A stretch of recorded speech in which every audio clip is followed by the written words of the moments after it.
Good Vanish, that's not plus, but oh!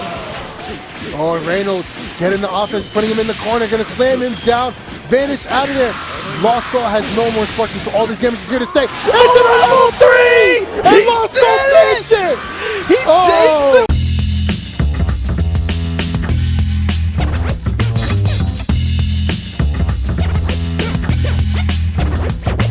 Hey guys, welcome back to my channel. It's Porn3 here. We are here at Next Level, and I am here with my man, Justin Wong Nation. Lost Soul. How you doing, man? Doing great, man.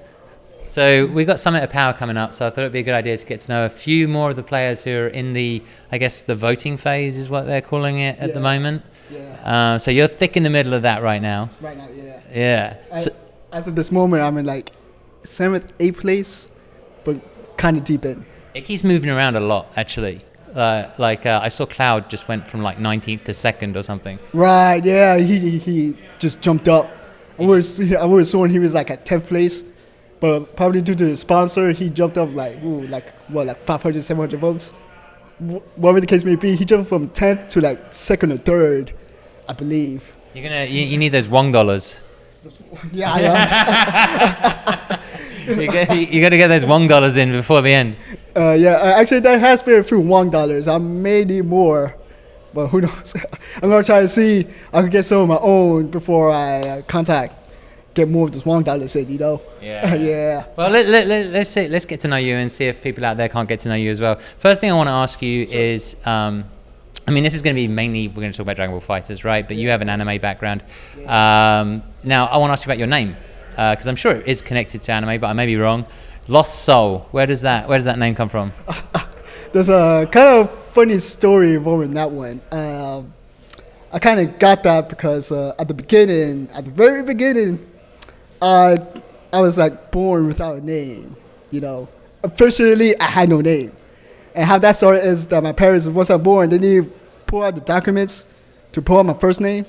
So officially, I just only was my last name. You know, you had no first name. Officially, I had no first name. Now, officially, on the documents, no first name. What can I ask why? or like I mentioned, like my mother, right? When she gave birth to me, I guess she forgot to fill out the documents to put the name on the child. So did she have a name in mind, or did she just not do it in the documents? She definitely had a name in mind, but just forgot to put it in the documents. Okay. So yeah, even though my first name is Eli, so people always has to call me Eli, but since it's officially, I had no name. I had difficulty getting like a state ID, for example, or pretty much almost any important ID to get like passport or whatnot. Yeah, I couldn't get that because I had no first name. Wait, for how long did you have no first name officially? It took me believe it or not, some late, almost 20 years getting that, because I'm mostly poverty around me. I live in poverty, so getting the first step is getting the birth certificate and changing that, and that costs around like $50-$60. Now, that money could be spent on getting food and whatnot, you know, because we never had that money. That's like very expensive to us. So, and there was not only was trying to get that, but there was many mistakes where I actually tried to obtain my birth certificate. So I spent the first $50 to get it, and somehow there was like a mistake. They sent me the birth certificate, but again, only came with the last name. The first name was just like starred out. So I contacted them. They said like, yada yada. We need other documents to help you put your first name in or something like that. So I'm like, okay, what do I do? Oh, well, Eli, you know what you need to do? You need to spend another $50. And that kind of continued 2 or 3 times. I like kind of boggled my mind. They told me one thing, I completed it, and then suddenly, or here's one thing you also need to do. I'm like, yeah, and I'm like, well, you need to tell me that in the first place. So this continued like 2, 3, maybe 4 times. So of course that initial 50 turned to like a $200 investment, and of course me being in poverty, I'm like, whoa, that was like a little bit too much. So that's what it took me about like when I was like maybe 20, 21 years old, when I was able to finally get that because I finally had money to obtain from a job, and just get that straight off. Once I got that off, once I officially had a name, I got my state ID and whatnot. But that's where I named myself Lost Soul, because I'm kind of like literally lost. With a person with no name, just lost in the world. Yeah. So I find that to be one of the reasons why I chose Lost Soul. Another one. There was another back end to my handle where I'm kind of like absent-minded. So when people talk to me, I'm kind of like always I imagine myself to be like just kind of like staring in space, kind of like lost. Again, yeah. When you talk to me, it's like, oh, like what are you doing, like daydreaming, and I tend to be like just lost in that space. So another Lost Soul is why I chose that handle. Okay. Wow, that's crazy. That's crazy. Yeah, it's pretty wild. All right, well, I could talk about this forever because it's really really interesting to me. But what I want to move on to is, I guess, your history in fighting games, right? So, Dragon Ball FighterZ is not your first game. Where did it all start? I believe it started. Correct me if I'm wrong on this name because it's been like so long. But Capcom versus X-Men Fighters, or Capcom versus X-Men, I believe. Yeah. That started when I was way back in. When I was a kid, like 8 years old. I literally had an arcade right near my house. Like literally, it only took like as soon as I got down my building, 30 seconds right there. It's literally the next block to me, the arcade. And I just used to go in there, just kind of like play any game that had in the arcade, but mostly just that particular fighting game though. Yeah. Capcom versus X-Men, and I just jump change because back then it was 25 cents. Yeah, to play as. So that was my very, very first fighting game that like kind of started off. Did you feel like you were good at it, or is it just fun, or? You would imagine how many adults that completely cried to me that they were getting beaten by 8-year-old. Oh, so you were naturally good at it? I was actually good at that. Or at least I would say so. Okay. I would say so. I had somebody helping me. His name is Jay. It's like very, very long ago. He used to like kind of, after seeing me being like adults and make him cry, he kind of like taught me some things, like you should do this or that, or don't be as aggressive, because I was like very, very aggressive. I was like super aggressive. Many people talk to me that too. It's like, whoa, like as soon as the match starts, whoa, like you were like very aggressive right now, like all in my face. So he told me some stuff, but then again, I was just a kid. I just really wanted to hit buttons. Yeah. I just really, really want to hit buttons. But that's where the kind of all originated at, my first step in fight games. And then when did you decide you wanted to get good? Was it a decision or did it just happen? It took very many years later till the first Blaze Blue came out. Blaze Blue Calamity Trigger. Mm-hmm. That was the first instance where I'm like, okay, I really want to get competitive at this. Mm-hmm. And it's kind of like took the steps toward that as online, because I was majority online player, right? And I didn't know it. I just knew fighting games, but I didn't know in depth about fighting games. I didn't know what frame was. I didn't know anything about frame data, what visibility frames or anything of the sort. I just like really wanted to hit buttons. But despite that, I kind of like wanted to go to the tournament scene. Now, being in poverty, I had difficulty traveling places. That include like even metro fare. That's even like $5 or $10 to enter the venue, and like that was like a bit too much. So spend my time trying to be competitive online. That's difficult on its own, but that's the only thing I had at the time. Yeah. And did you? I mean, you talked a little bit about and thanks for sharing a little bit about your environment, right? And being surrounded by poverty. Did the winnings start to become important, even though they weren't probably huge amounts? Did that drive you in any way? The winning did somewhat become important, because if I was to go to a tournament, my thing was just to get at the top. Yeah, to just get some money from that. Yeah. I didn't know how it exactly worked out. I know some people get money, but I didn't know like the placings, the percentage of the pie. We go to players in first, second, and third one. I didn't know how that go, but I knew in order to win some money, you had to be like good at it. You had to be like good at the game. So winning became somewhat important to me at that time. Actually, at that time when I was playing, that kind of was all in my mind. Okay, so when you realized like I gotta win, right? When you started taking on that mindset of I've got to win, what steps did you take? What were the main steps that you took that made a big difference to you? What was your work ethic like to get good?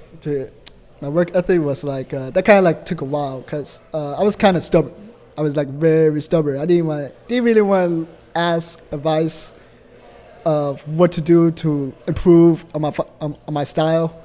I did ask, but like once or twice, like kind of rarely. But I'm kind of like very ego in the sense that I'm kind of like, if I'm gonna get good, I would like to get good on my own, and to get better. Steps. Oh, you felt like I don't need the help of other people. I can figure this out myself. Yeah. To get growth, I feel like it'd be more of an accomplishment if I just become strong on my own, as opposed to asking advice, getting anything like that. Even though asking advice can make you get strong in a faster sense, instead of like the one that I took, where it's just keep grinding, hitting buttons. Sometimes I don't even learn that day or two, so it was definitely it's a net play environment. You know, that's kind of like a different environment on its own compared to offline. So of course, that definitely like took a while. Ooh.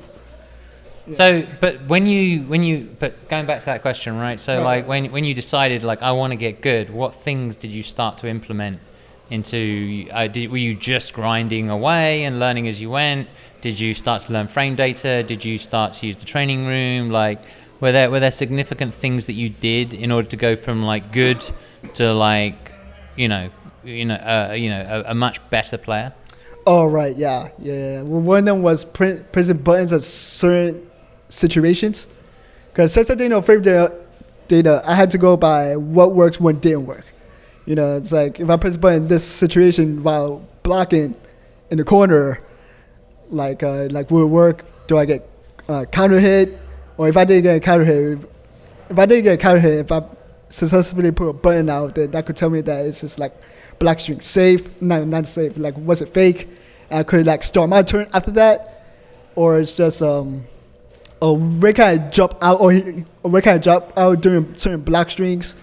Maybe maybe because like he's pressuring me, maybe I could jump out and see if that works. If that doesn't work, maybe a button will work, or during certain cases, I would super see if that worked, and I just try like many things, see if I could understand that situation. And since I play like a lot of matches online, I try to see if I could simulate in that situations, because I don't use back then I didn't really use training mode. Like that play was my training mode. Yeah. So I used to play like in a single person 100 or 200 games. Yeah. So I could familiarize myself with all sorts of situations. Yeah. Where I could test out the buttons, but if I could like hit a button, maybe I could disrespect them or block or try to jump out on certain black screens, see if they're safe or not, or do I have to take it? Yeah. So play a certain person like 200, 300 games, I began to familiarize myself with all sorts of situations, and that could give me knowledge of not that character, but that player's play style. Yeah, so you basically took a approach which was very similar to the way the arcades were, because there was no training mode and there was no frame data. It was essentially just keep grinding and keep trying to remember what works and what doesn't work. Exactly. Yeah, that's exactly what. Process of elimination, basically. Yeah. That's exactly it. Okay, that makes sense. Now, let's just quickly talk about Wong Nation. What's your connection to Justin? So Justin, for people who don't know, Eli Lost Soul has been sponsored by Wong Nation, by Justin for a while now, going to various events and so on. What's your connection to Justin? I didn't really have connection to Justin at first. It all started where he announced on Twitter he's going to make somebody's dream come true on Evo. Evo was coming up. This is Evo 2017.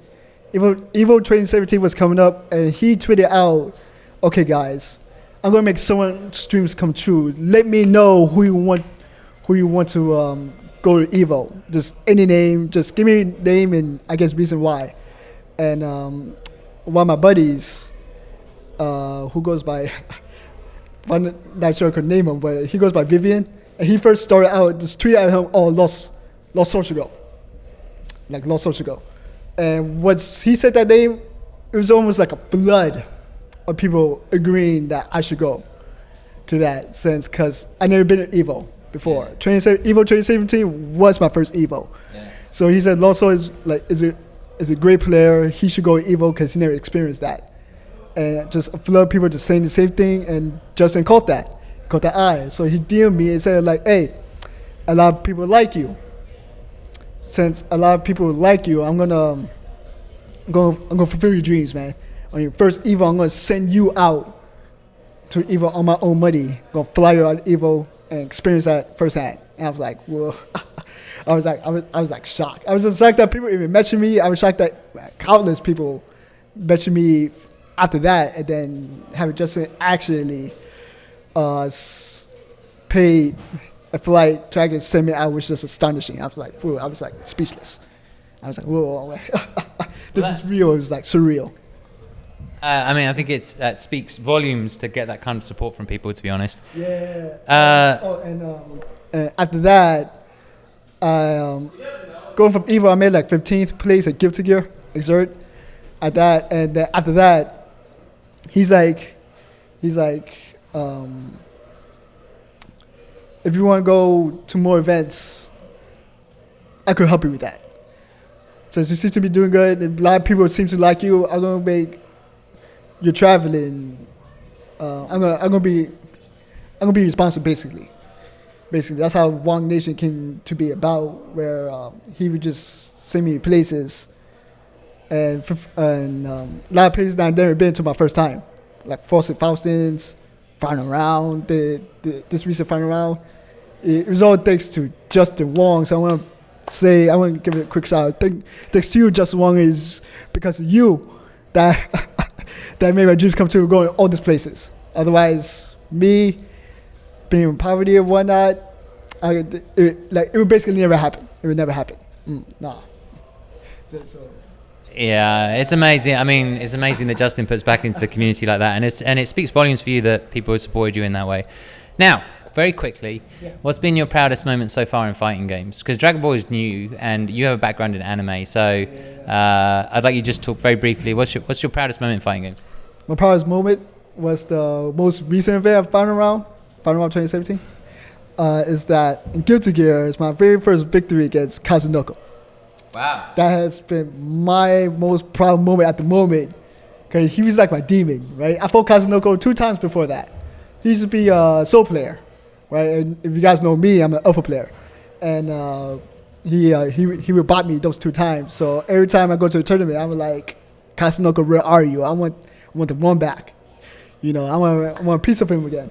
And that's been like, last time I saw him before this one was like 2016, right?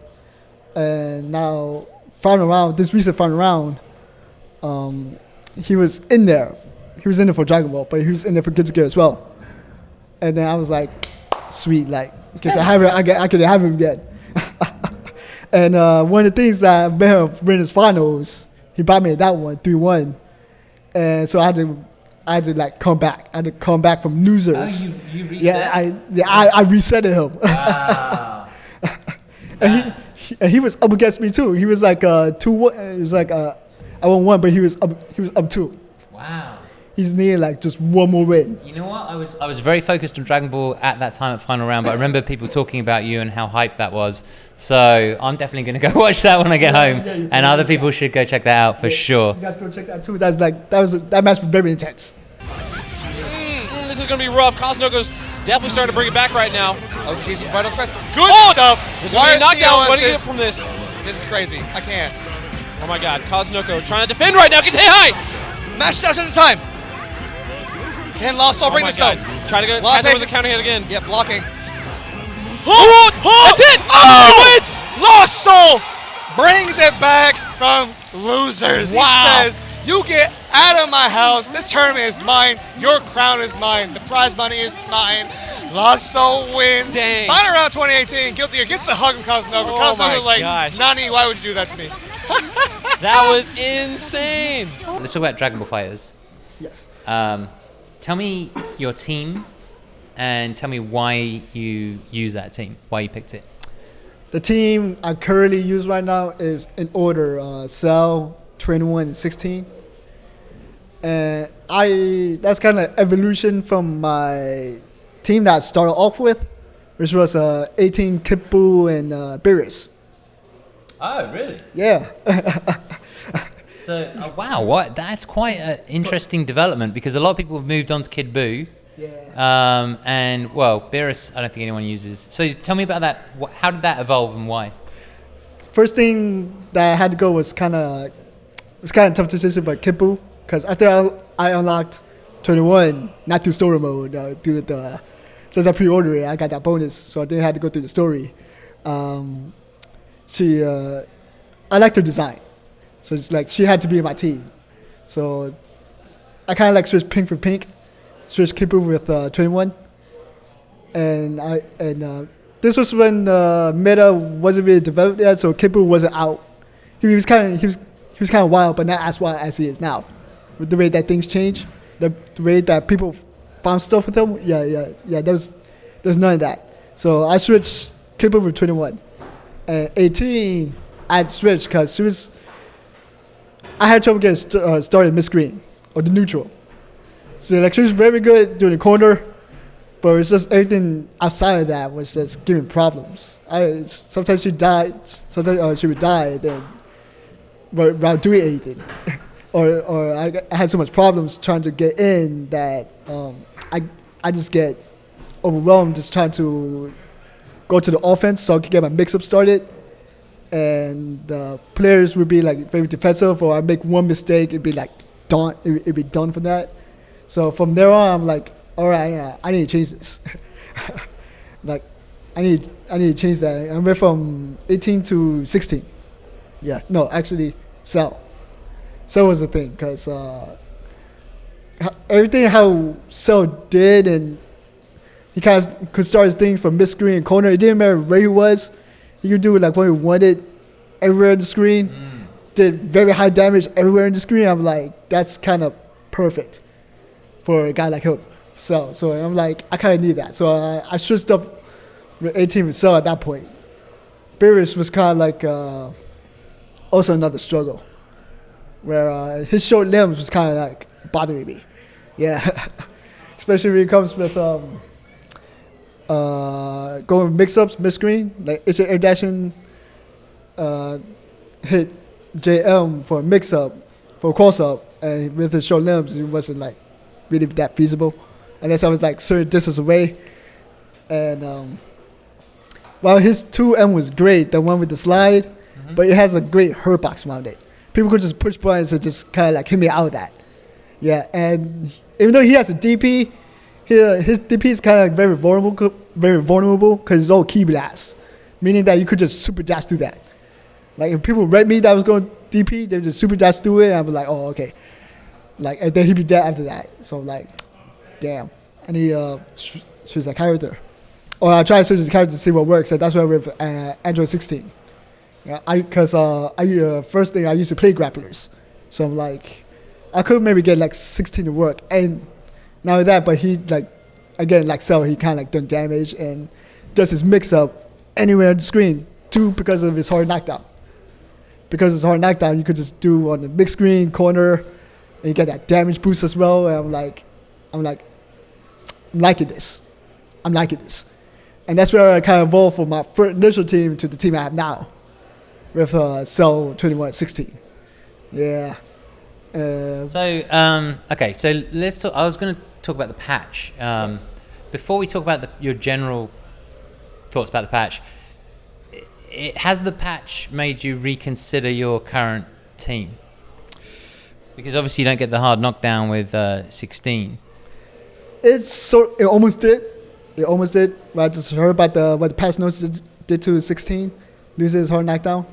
Initially, I thought that once you slam them down, they would instantly take after that. That's what I thought. Until I saw that you could still slam them down and they'd still be in the ground for a while before the takeaway. And I'm like, that's not actually too bad. That's not actually too bad. You could still air dash, jump L to catch their attacks. I saw that. I've seen some of that. Yohozi actually tweeted that out, if you see that too. She's like, everyone's complaining that, oh, your 16's dead, or he got hit the hardest. And like, oh, everybody's going to drop him. And I almost did too. Before I actually test it out a little bit and see what the patch was, it's actually not that bad. So he still has some advantage, basically. He still has some advantage. His assist is still great. He still has great damage. Yeah. He also lost that 5H armor on beams, where you could just go through him and hit you out of that. I'm like, he lost that, but at the same time, I never really took advantage of that. So it's like, I never really lost anything, to me, at least. So even though that was like a bummer, that 5H button is still great. That 5H button is still great. He could still go through key blast, at least. Not beams, but at least key blast with his forward command grab. His forward command grab still has the ability to have key blast info in a way where the key blast would just bounce off. And you still could to grab them. Okay. So they still that. So that's still great. So he's not as bad as people were initially thought. Now that you've tried out the patch, it's currently, what is it, Wednesday the 10th today? Yeah. So I think so. is it the 9th? Did the patch drop yesterday? Oh, no, yesterday. Oh, no. Yeah. Actually, no. I don't know what day it is today. I know it's Wednesday. I think the patch dropped yesterday, and so everybody's had a chance to test it all out. And 16 is not as bad as you thought. So essentially, your team is still 21 Cell and 16. You're not thinking about changing it right now, at least. And 16 is not as weak as people initially thought. Yeah, he's just fine. He's not as dead as everyone thought to be. He may be not as strong with the things he lost, but he's still very much fine. What are your other thoughts about the patch in general? Are there what are the biggest things that stand out where you feel like this is going to affect characters or the game in general? I know the Vegeta assist, for instance, has been weakened a little bit. Yeah, the Vegeta assist was one thing, but at the same time, people also was complaining about that. Whereas like since it's weakened, people thought like, oh, it's like people are now going to switch Vegeta off of the team. He's not as dead at 16, but he's like very weakened, and people think of throwing him out. Goichi even tweeted out that he thought Vegeta was weak and he was even considering throwing him out, which kind of flamed the fires of what people initially thought. But this very morning of this interview for Hook and God online, I just bumped to him in NetPlay, and he was still using Vegeta, even though he kind of like reconsidered taking Vegeta out or not. And with that assist is still great, right? Even though you could still you could counter it the moment the ball first touches you with E-Reflect or Super Dash. Is other general uses of covering Vanishes or putting them in block stun, or even enabling for combo use is still there. It's still kind of great. So like, all right. So here's my the nerf is actually not that bad. All right. So here's my question, right? When the patch notes came out, everybody was freaking out. Yeah. Now people have had a chance to like try out the patch. Do you feel that the patch is going to drastically change the game? Do you feel like a lot of American players are saying that there's going to be fewer and fewer top tier characters? I'm hearing, some Japanese players are saying there's an opportunity to play other characters. What do you feel right now? I mean, it's only been like less than 24 hours. Yeah. So it's only been less than 24 hours. So I'm thinking that this patch definitely didn't, or at least my opinion, didn't change it didn't really change the tiers amount. I think you probably still see the 6 characters in tournaments, maybe 5 or 4 if they do consider dropping Vegeta off with another character, with another top character, maybe like Bardock or whatnot. So maybe less, but no new characters step in the fray, because nobody got buffs. Yeah. There are no buffs around, just either nerfs or general fixes. Didn't like Krillin get a buff? He actually maybe Not that he's gonna make any difference, but I feel like he got a buff. I feel like Krillin got one buff. he may got something, but that's something that I could like think of. Yeah. Maybe to his assist change with Rock. Okay, so let's talk about the game itself in regards to your. What are your hopes for the future of the game? What were you gonna say? Just you look like yeah. That was one thing with the other patch, but backdash or longer backdash grab invul that this patch gave means that it could like totally negate the Dragon Rush out, right? So if you like set the Dragon Rush, you can actually backdash the entire duration of it, and then even punish with either a 5M or 2L.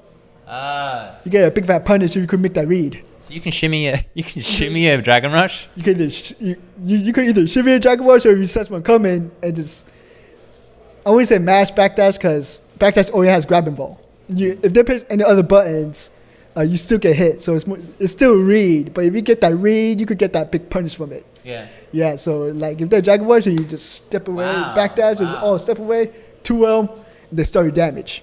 Okay, so there is an element of the general gameplay that you feel has been changed.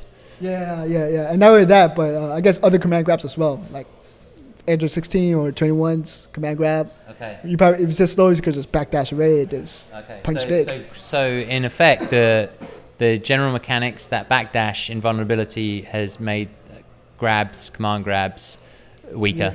Yeah, maybe weaker in that sense. Yeah, if you could get that read, if you could get that read. All right, so there's an escape option basically for command grabs. Okay. In terms of the future of the game, do you think about like what would I like to see strengthened, weakened? You know, how would I like to see the game evolve a little bit?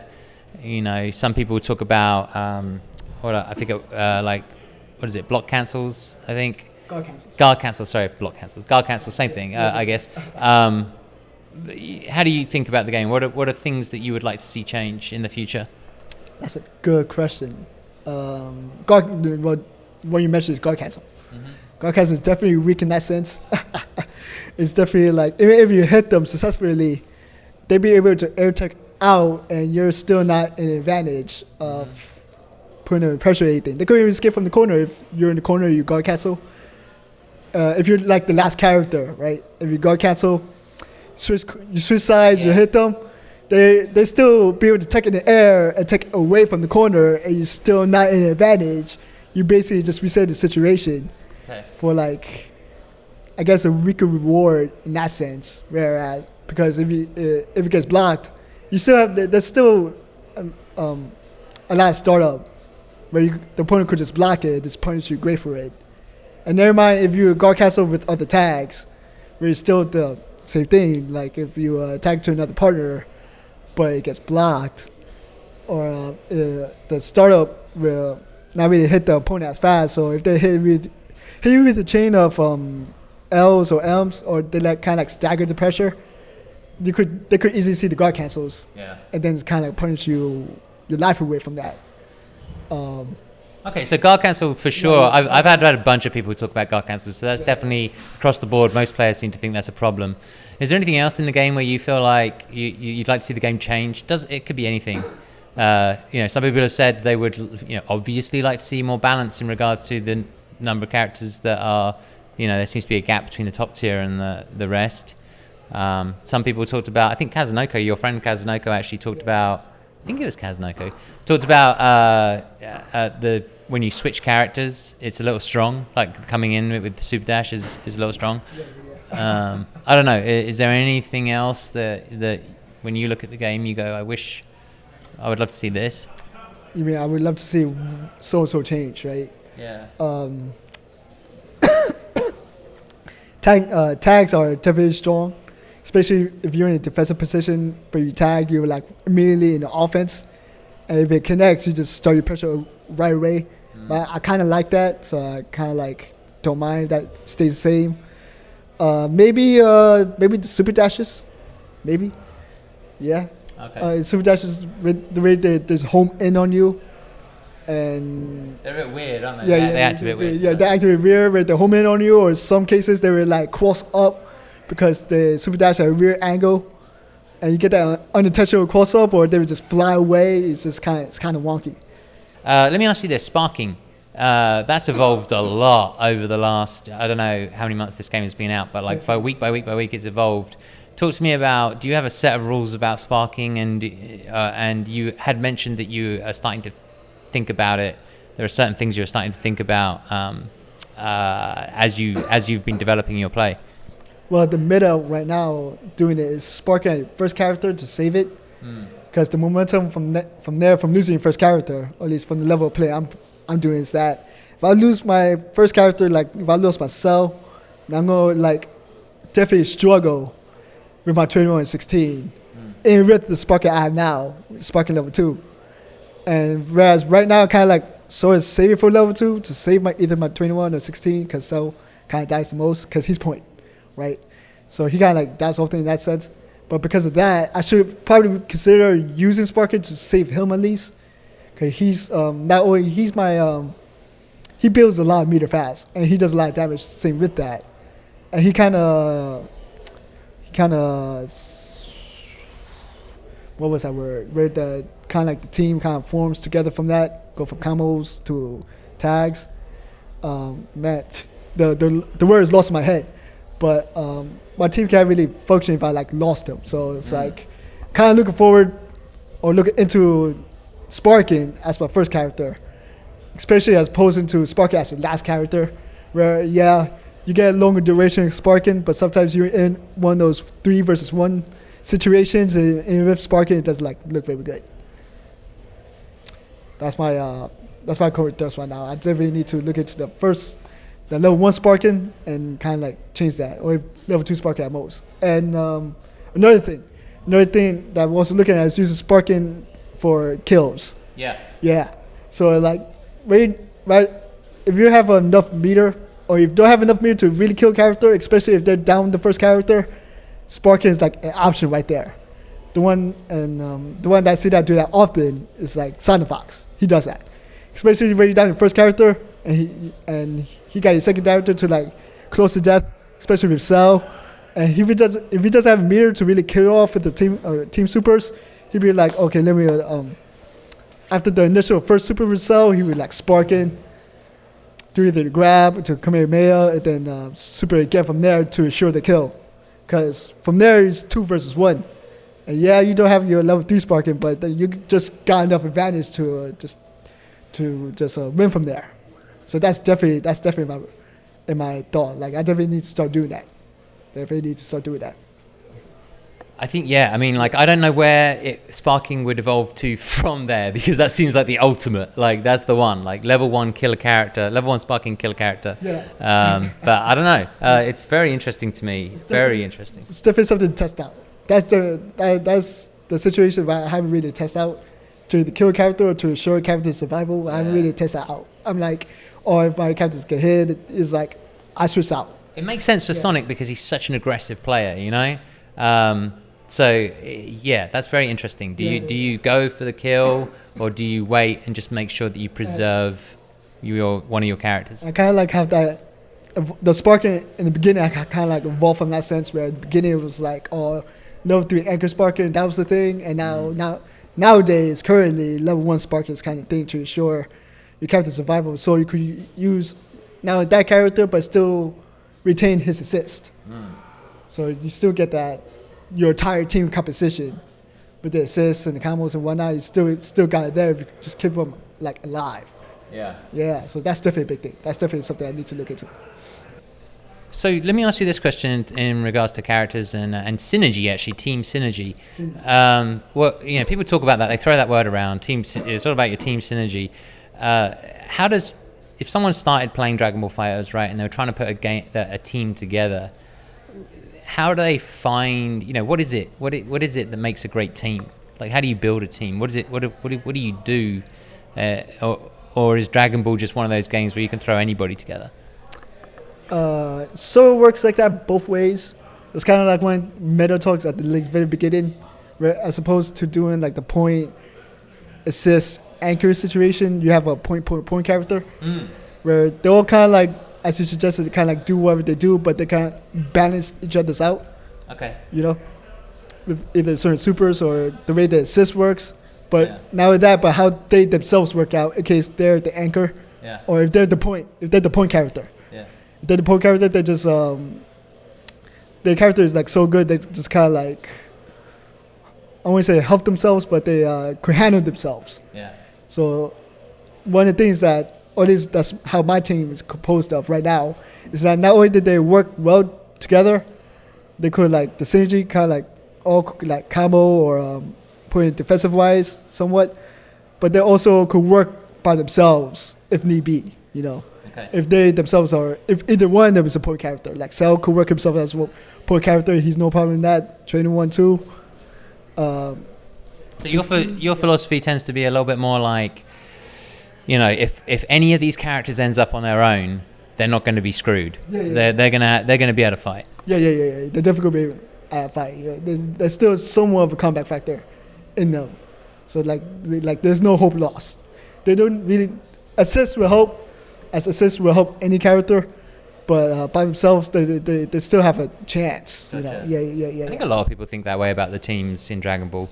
Let me ask you this: when you are playing, so this is one for people who are learning the game, like myself.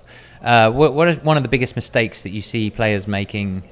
You know, who aren't super high level, and you want to take them aside and you want to say, listen, you probably need to stop doing this, or you need to start doing this. That would be definitely the super dashes and vanishes. Okay. Specifically, vanishes on when you're on the defensive, and when players tend to panic, they will vanish out. Okay. They vanish out. Or Is that super easy Is that easy for you to read? yeah. If I like wait for it, if I don't want like done staggers, but if I know you're the type of player that kind of cracks on defense, Yeah. I could just raid it. I could just like raid out. Like after my stagger, I could just raid out wholesale, and then sometimes, if you do like vanish out, that's like easy reaction afterwards. Because I'm waiting for something to happen. Super dash as well, where if players get to tend to be impatient, they will super dash from like full screen. Yes. Yeah. So definitely with the other players like looking, kind of feel each other out, but at the same time try to look for anything that pops up, like super dashes or vanishes, or if you air dash at them or whatnot. Super dashing from full screen is definitely not the answer. You know, or at least it's kind of disadvantaged in that sense. You know, sometimes it works out, but most other times it kind of don't. Mm-hmm. So in those cases, I say like those players to calm down a bit. And another thing is that online play, which kind of boosts up the super dashes and the vanishes in those situations. Mm. You know, because it's kind of hard to react with super dash or vanish because there's extra delay frames in the game, so like that will like enable other players to vanish and super dash more because hey, if it's working, you just keep doing it, right? But if you go on to an offline environment where it's kind of not as much delay as online, it's very easy to react with I guess the super dashes, vanishes, and you get like 2H into a punish, and same thing with Dragon Rush. Yeah, Dragon Ball itself is kind of powerful, so that's like free online. Like, if it gets me, Dragon Ball gets me, I'm like, most 90% of the time I just get hit. Yeah, because he's very hard to take out of that. But that itself is not really a problem as opposed to the vanishes and super dashes. If you're like taking a panic situation, I say like raid it out or check your other options, like maybe jump away, or maybe like dash in, or maybe even disrespect with another button. I said like try those options, or even just block. Just block in the corner some more, so you could build some like confidence while blocking, so you don't want like vanish in a panic situation that could like possibly cost you the match. Gotcha. Okay, so I wanted to ask you about training schedule. Do you have a training schedule, and exactly how does it work, if you have a training schedule? That would typically be my net play. That would typically where I go and net play at night. I'm like a night out in sense, so midnight Eastern time would be like midnight to 3 a.m. would be somewhat like my training schedule, because even back then at Blaze Blue when I first net play. I still use net play as a training schedule as it is to see different situations I could realize and see how I could counter the situations or how do they work out. So net play is definitely my training schedule as just going just nighttime. But is it literally just as you described before? Is it just grinding? Is it going online, playing other players, and just seeing how situations work out, or is there time that you put aside to go into the training room? Do you practice combos? Do you practice situations? The reason I ask in detail is because I always get this question from people who are watching because they're really keen to know. They really want to know, how, what are these guys doing? And everyone's different, right? So if it's just that you grind and you learn as you go, that's fine. But if there are specific things that you do, what exactly are they?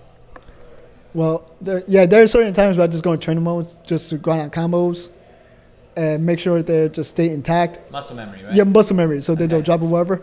But there is rare occasions where I try out different situations that I see happen to me online, and I'm like, okay, let me simulate that in a training stage, and put that exact scenario in of whatever is happening, and see how I could counter that. Mm-hmm. Whether it be like maybe I could just reflect doing a certain thing, or like super dash, or maybe even vanish.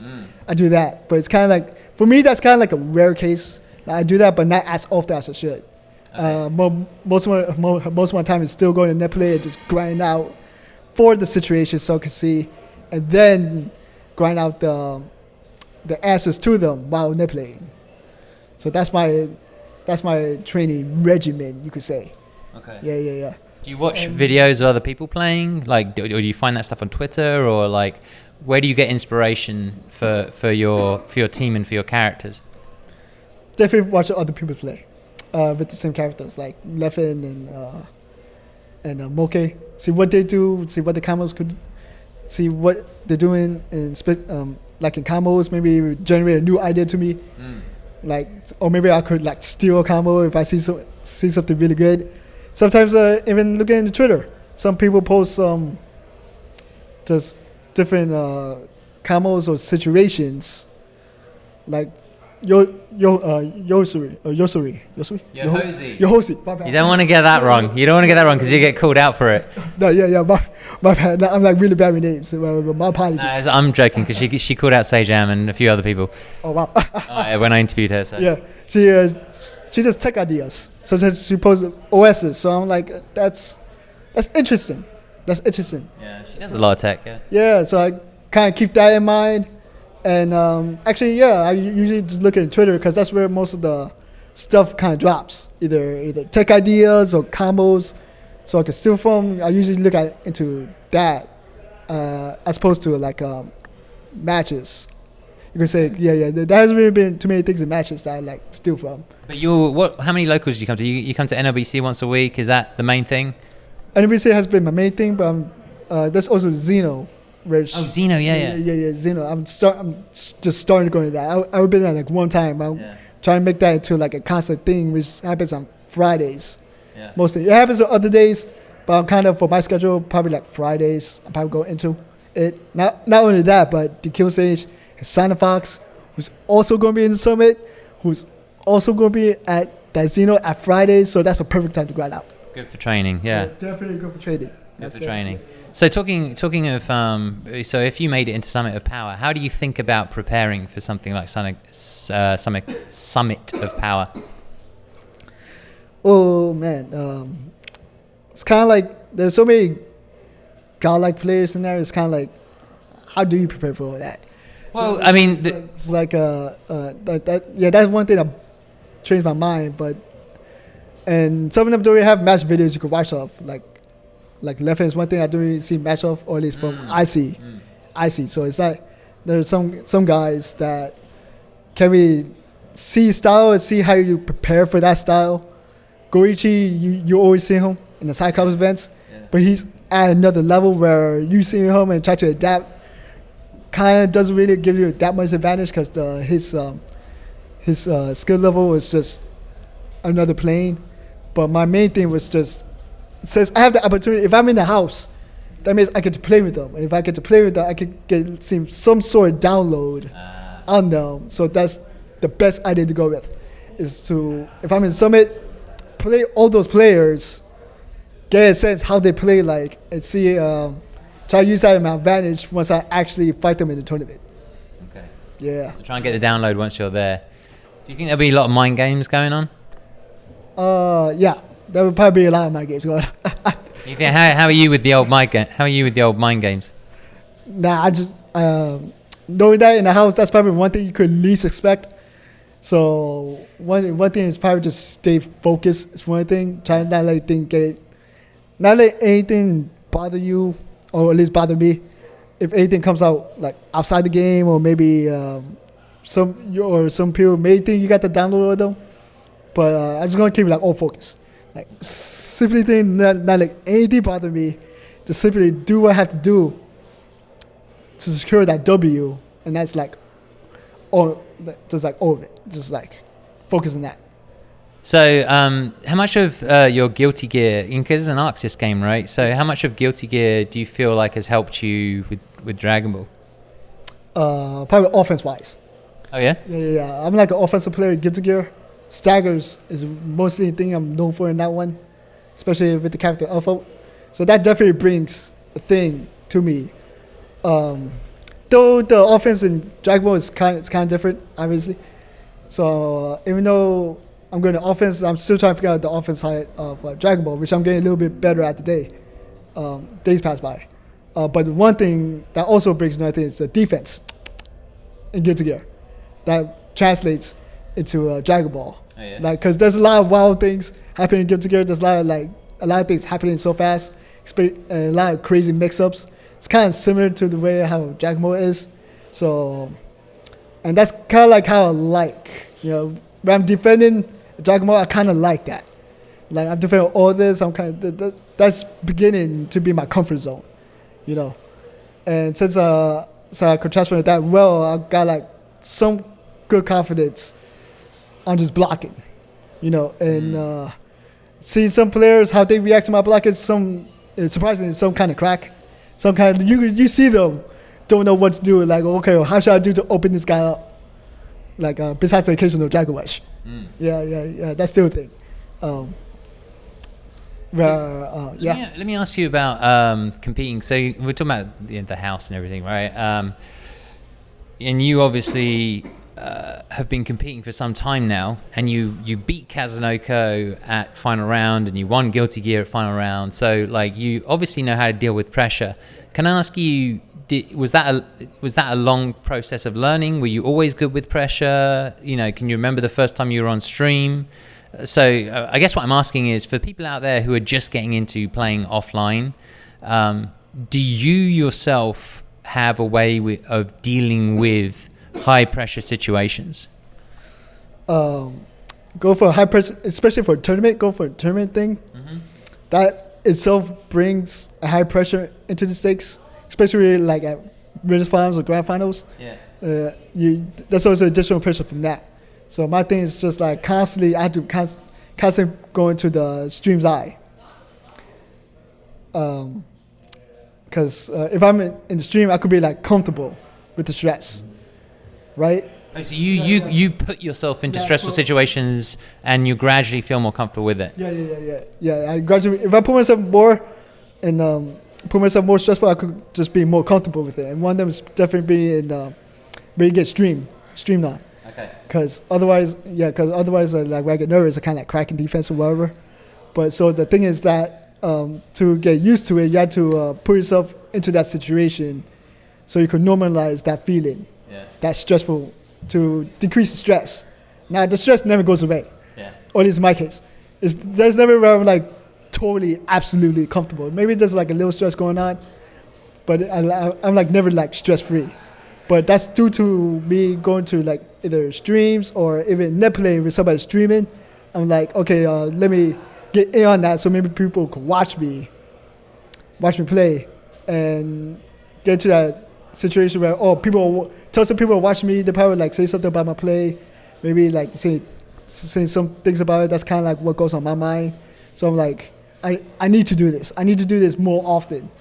so I could get used to it. So when I do go tournaments, I could handle the high stakes. That's kind of what the things that helped me winning against Kazunoko. And also another thing that I didn't mention, but another thing is that I kind of used that against winning against Reynald back at Anime Ascension, which is also one of my bigger moments at Dragon Ball, where he also beat me at winners, but I reset at losers. And my main thing was just like, okay, like focus, just like deep breaths. And that's another important thing, like deep breaths.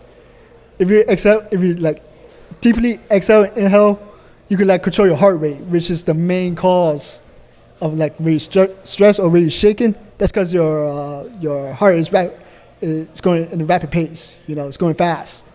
To somewhat remedy that, you do like deep breaths. You know, the occasional exhale, inhale, whatever that, whenever that may be. But that's what you see me do it. In case you guys like notice me, see me do like a little prayer. That's me actually exhaling, inhaling through my hands. So I could get a couple of breaths in to calm down my heart rate. So calm down the shakiness and calm down the stress that comes along with that.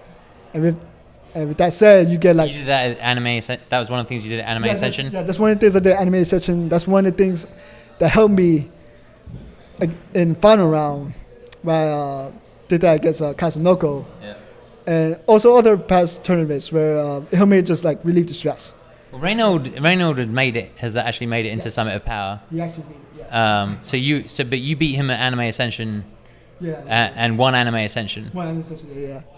Okay, so he's probably, it would be interesting to get you into the house just to see his reaction. Yeah.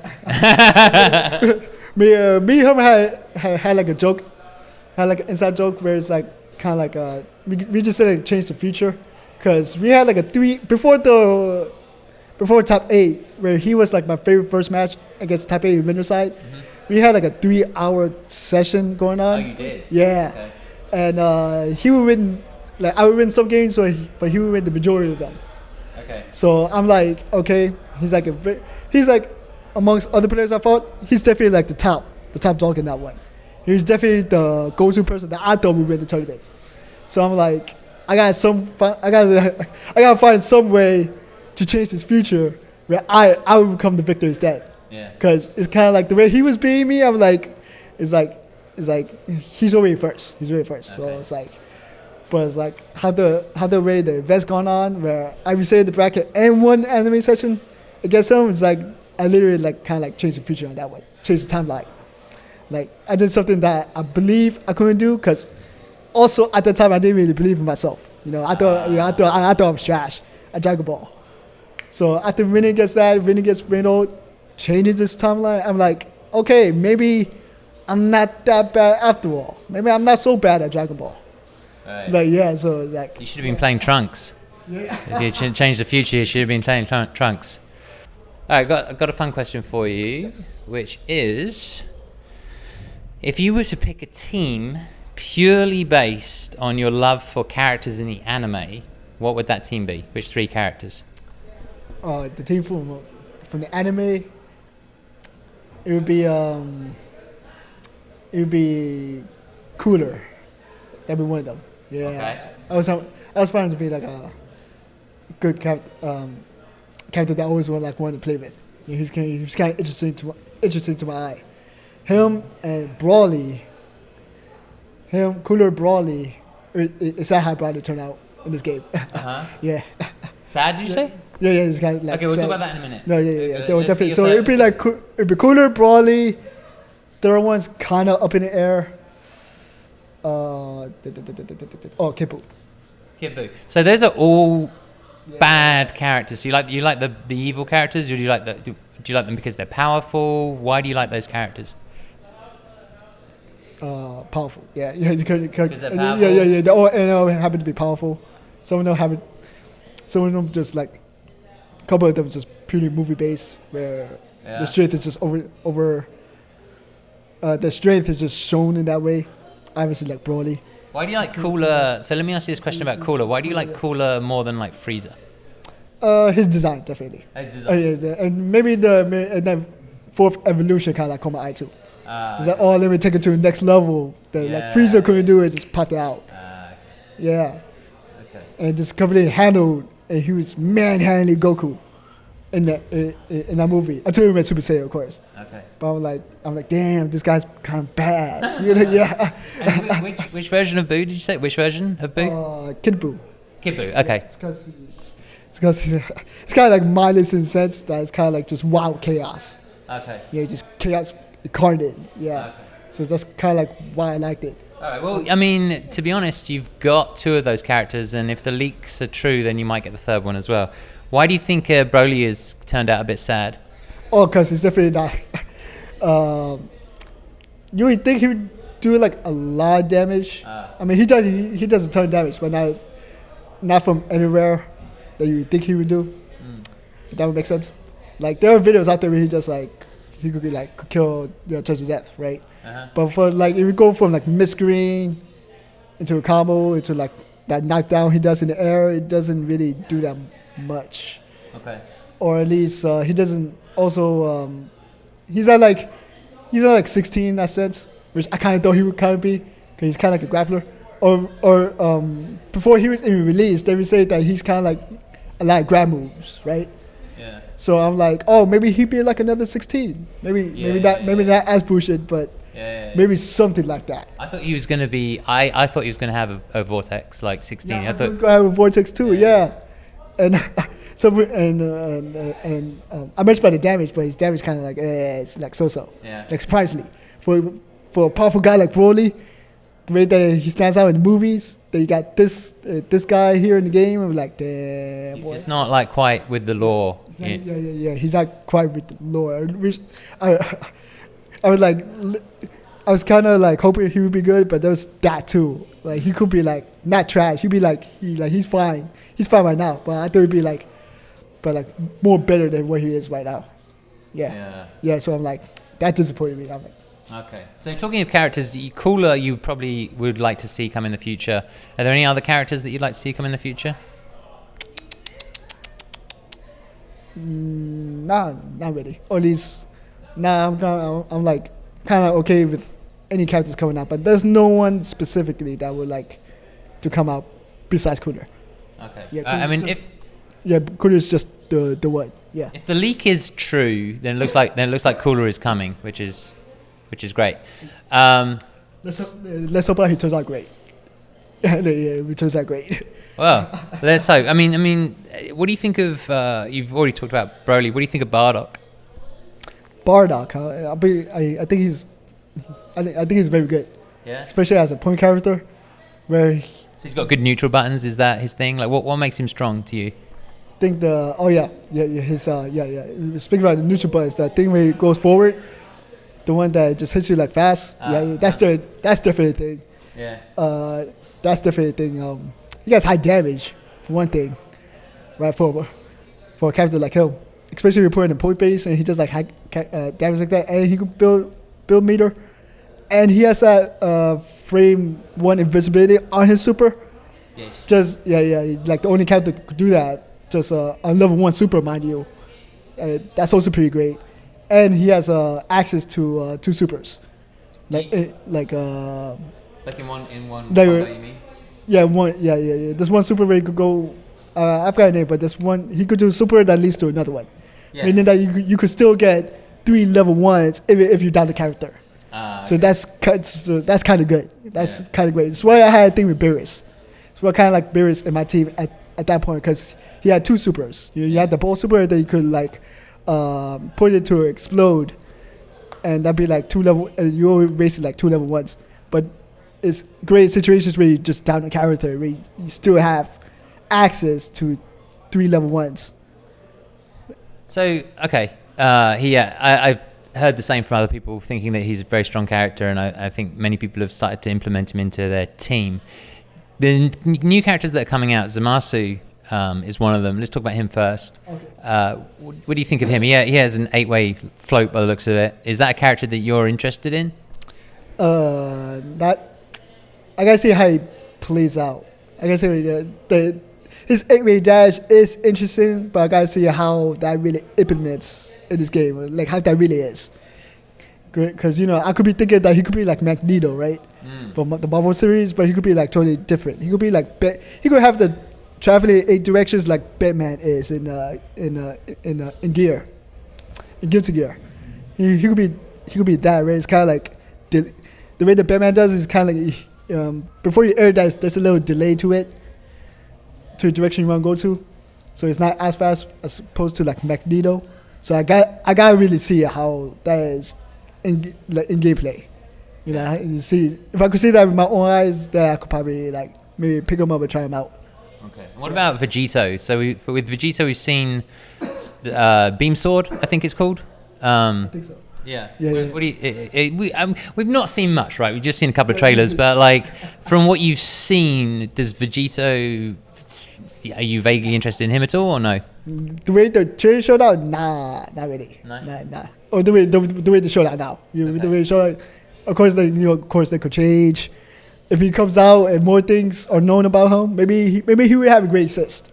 Who knows? Maybe he will have like another Vegeta assist, somewhat, or maybe another assist that puts you in enormous amount of plus frames. But until we see that out, the trailer didn't really entice me. Nah. Fair enough. Yeah. All right, before we move off of Dragon Ball, and I'm just going to talk to you more generally, one last question. What's your favorite saga, and why? Cell Saga. Cell Saga? Yeah. Why? The whole Team Gohan fight. Oh. Just that thing. Granted, I've watched that for a while, but It's glorious. yeah. It's kind of like almost. I was gonna say emotional, but was it? No, it is definitely emotional. Yeah. I mean, for me at least, I'm a bit of a softie, but yeah. No, yeah. I'm also softer too, so Yeah. I'm like, maybe if I watch it now, maybe things would be different. Yeah. But yeah, the Cell Saga, or at least the end of the Cell Saga, Team Gohan, he pops up.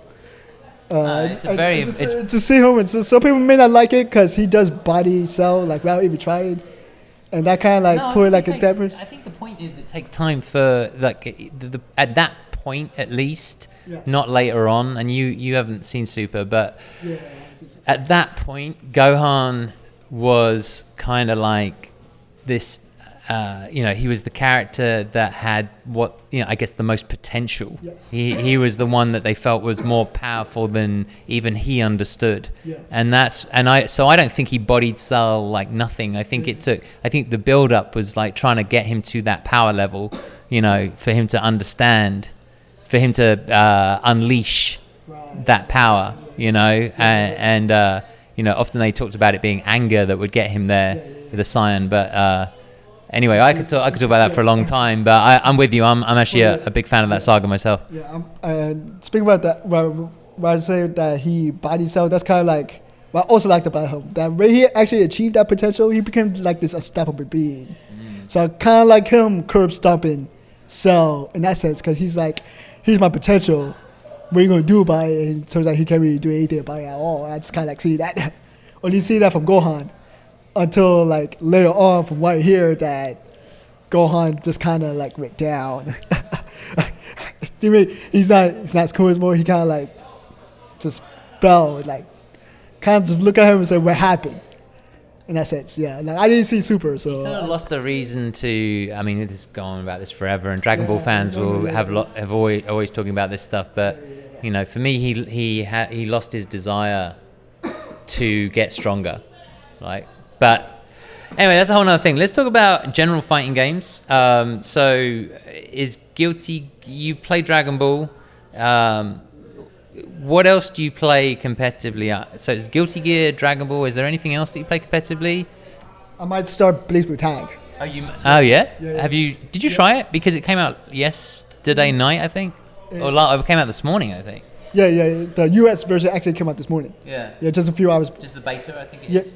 Yeah, just a pre-order for the beta. Access or something. Yeah, something like that, kind of like a demo release. Yeah. But in the case, it came out just this morning. That's my first time trying the game out. Oh, you did try it? Yeah, or just from today. Yeah. Because I know there was other builds other places. Yeah.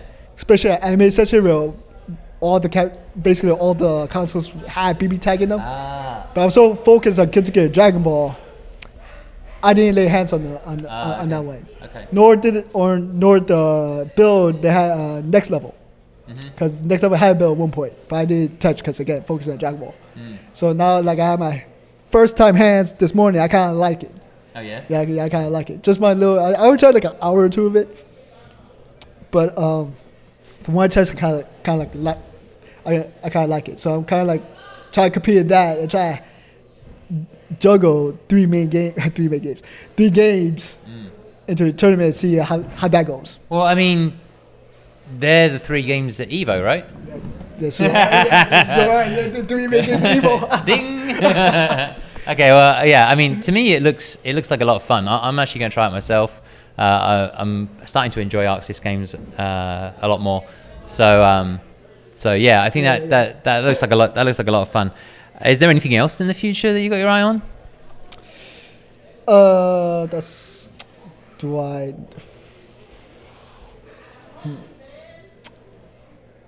They may. Oh right, yes. That's actually Soul Caliber 6.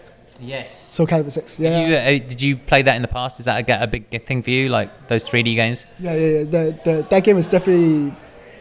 That's definitely the game I was into when it comes to like 3D fighters. Not competitively, it was all like just casuals up till then. I might go competitively in Soul Calibur 6 to see how that turns out with me, but I'm kind of like looking forward to that one. I'm definitely looking forward to that one. Yep. Especially we got my mains in there is like Siegfried and not Siegfried, it's Mitsurugi and Ivy. Those are my 2 main characters, and they said they're gonna be in there in the demo build. I think I'm not sure, but those 2 are already in there, so I'm like definitely hyped about that. Can't wait to try my hands on that. Okay. So it's looking like a good, fun year for you this year, and then we've probably got more to come at E3, I'm sure. For FighterZ, yeah, definitely. Yeah, definitely. Yeah. Who knows if there's anything out there? Maybe Fighter Layer X, something. EX, yeah. That looks kind of fun. I might just fool around with that. There's a lot of fighters coming out. They all look like a lot of fun. All right, so let me ask you: do you play? Do you have time to play other video games? Like, do you? And if you do, what non-fighting games? I mean, yeah. And if you do, what kind of games do you play? I kind of like play any genre of games, JRPGs, shooters, and whatnot. But right now, I'm kind of like purely fighting games at the moment. Just very focused at the moment. Yeah, I'm just very focused on that. Where I just finished this game called Nier Automata.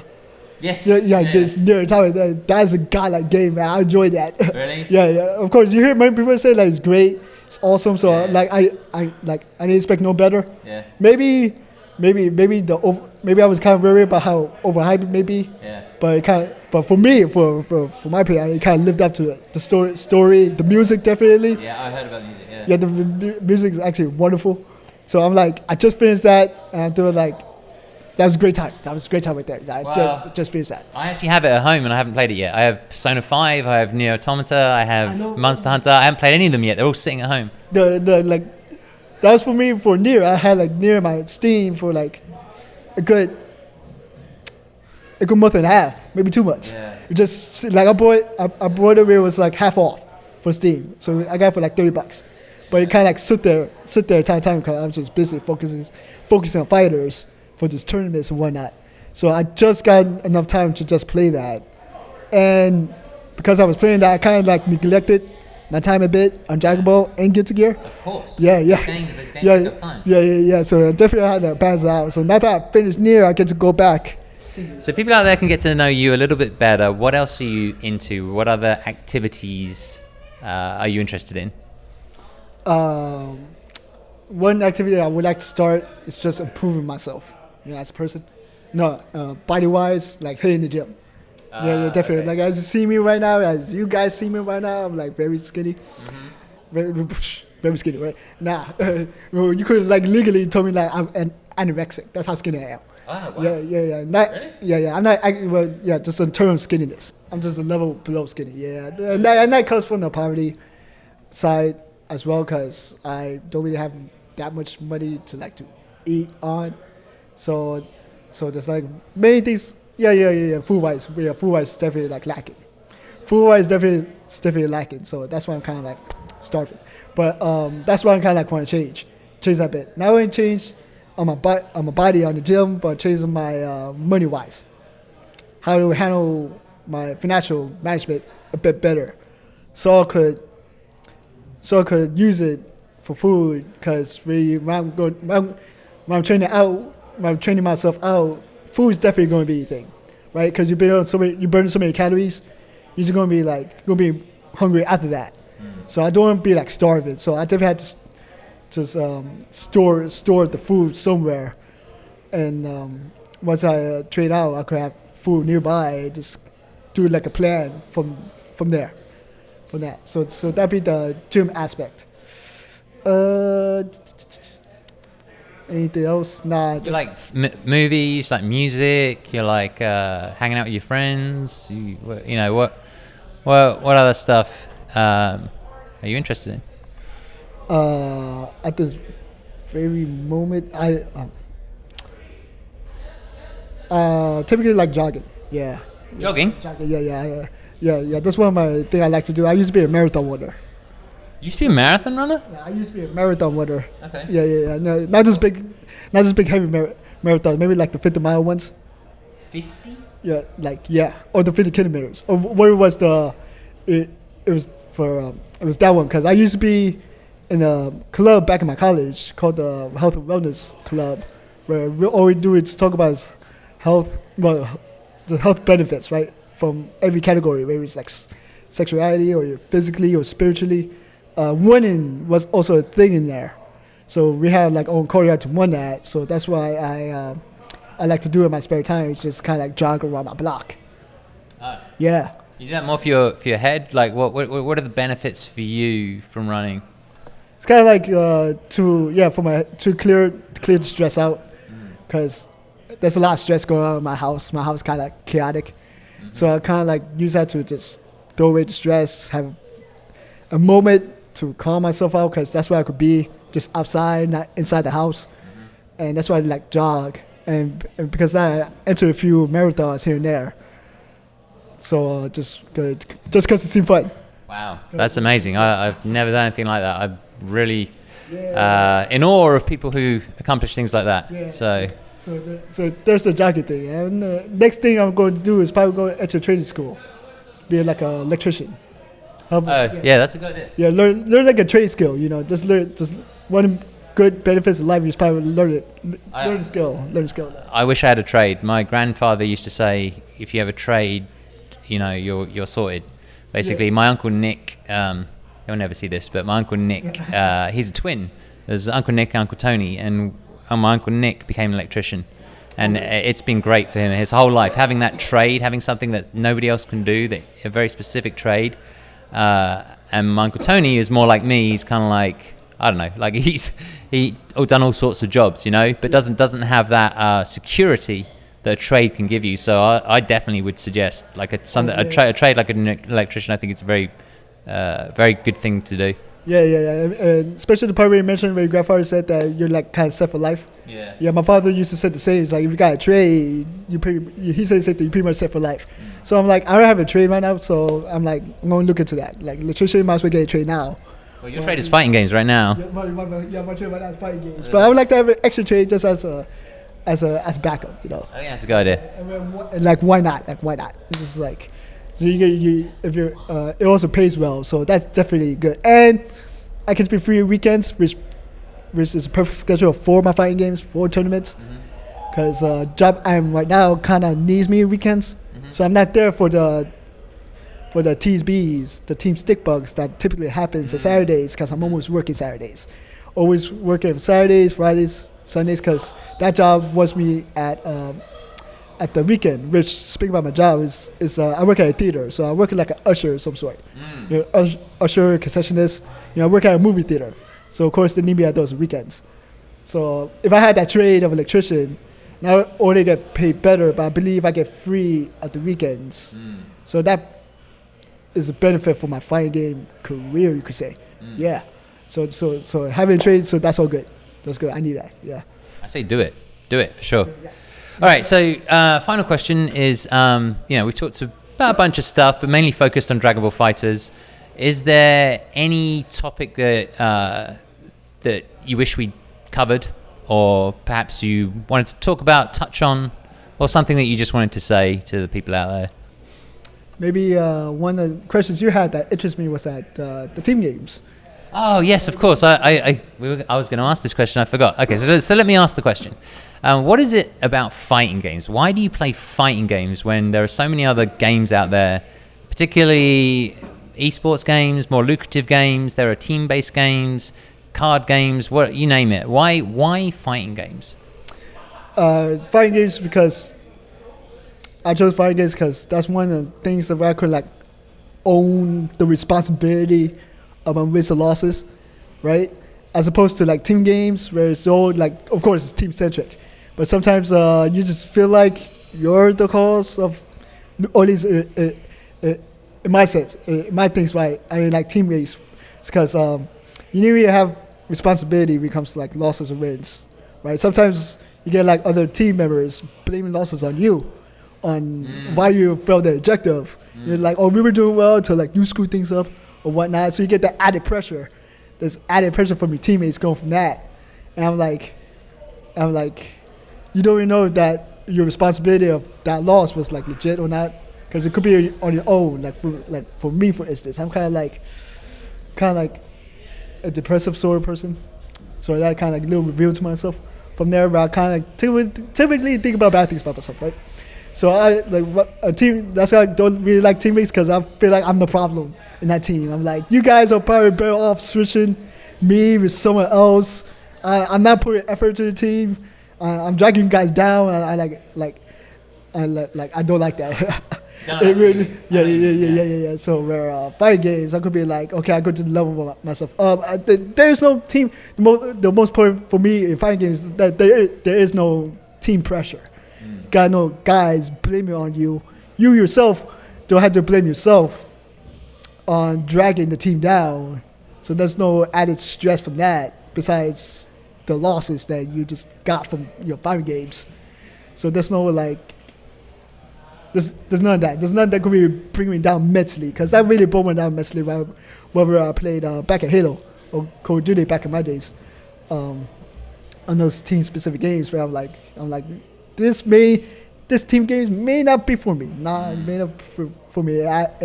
Again, as the like depressive person, I'm like, that was like definitely kind of like toxic to my mindset. I had to get away from that. Especially the state I was in, like those years back. I'm like, nah, it's like going back to my fight game roots. So I had to go to my fight game roots. Just be done with shooters. Fair enough. I mean, I get that totally, to be honest. I think that's. I think it's interesting to look at the mindset of people who are willing to take on fighting games, and people who play team games. There are pros and cons. Based on your personality. Yes. So if you're very outgoing, if you very much like communication, if you like feadback, whether it's good or bad, maybe team games are for you. But if you're especially me, right? I don't really. I'm also like a quiet person, so I don't really communicate with the team. So I lack communication. Yeah. Good. Like I lack communication, so that's definitely an issue where communication is kind of thing for team-based games. Yeah. And that's kind of like based on my personality by itself. I'm like, it's kind of like not for me. Right. Yeah. And the opposite end of the spectrum, of course, is like some people prefer to share the loss and share the win. Yes. And whereas fighting games is a little bit more about, no, this is all on me. Whether I win or lose, this is all on me. It's on you. Yeah, it's on you. And it suits me as well, because I don't really need to speak to other people about it. Yeah. Right, yeah. So like to share the game plan or whatever. Now this is gonna be all on me, no team, no nothing. I could just like stay quiet, keep to myself while winning these battles. That's like a thing for me. Therefore, no added pressure from talking where you have to talk, where you have to communicate. Yeah. For games like that, yeah. So that's why fighting games. Yeah. That's why fighting games is a thing for me. Yeah. Okay. So where can people follow you? People can follow me at Twitter at lost_relic. Okay. And I'll put it up on screen. yeah, put it on the screen, probably like down here if I'm posting that. Little word of advice. See, my thing could, my Twitter could be very like adult oriented, you know. So I want to keep that in mind. Just for those who don't know who I am. I was told to ask you that question actually as a troll question, but that's kind of funny that you brought it up. Yeah, it's kind of true, but that's only just based on retweets. You could just mute my retweets, but just saying that, follow me anyway. Again, lost_relic, and I think you actually just sold your Twitter even harder than you realized. Yeah, I definitely did. But maybe I could get those people who enjoy this kind of stuff. Okay, yeah. Fighting games and a slightly adult skew. All right. Well, Lost Soul. Yes. I want to say it's been a real pleasure. Thank you so much for giving your time for this interview. Good luck with your endeavors in trying to get into Summit of Power. But even so, good luck for the rest of the year. It looks like Evo is going to be a lot of fun for you. Three games. I would like to say please vote for me for the Summit of Power. You should vote for your mans in here to get in there, so I could body all of them, or at least that be the dream. That be the dream. But please vote for me. Vote for me. I'm begging you guys, please. Yes. Yeah, Wong Nation. Let's go. Wong Nation. Give shouts to Wong Nation, Justin Wong, and of course, let's not forget PHE, Play Old Gaming, from their side of things. Shout out to everybody. Yeah, so shout out to my followers. Shout out to guys who supported me for all this way. You guys know who you are. And shout out to anybody who could possibly vote for me in there. All your votes are very much appreciated. And that's about it. That's about it. Yeah, I think that covers it. That covers most of it. I appreciate having your time for interviewing me, man. Yeah. I appreciate it. I appreciate it too. Thank you. And we'll say goodbye to these guys. See you later, guys. Peace, man.